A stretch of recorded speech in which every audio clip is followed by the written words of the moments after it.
Et si les propos de Donald Trump hier concernant la réserve stratégique de crypto-monnaies aux États-Unis étaient en fait un énorme délit d'initié et donc une énorme fraude? Puisque oui, ce week-end, une personne a ouvert de très grosses positions avec de forts leviers à l'achat sur le Bitcoin et l'Ethereum, bien avant que Donald Trump nous partage ce qu'il a partagé. Et cette personne, soit il a pris d'énormes risques et puis il a porté ses coronesses, ou alors il savait que Donald Trump allait dire quelque chose, allait poster quelque chose concernant les cryptos et que la hausse allait reprendre. Et qu'est-ce qu'il s'est passé ensuite?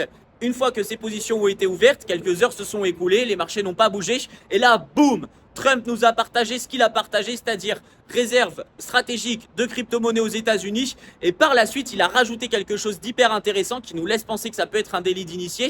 Eh bien, il a dit, et bien sûr, il y aura aussi l'Ethereum et le BTC, qui sont des cryptos que j'adore.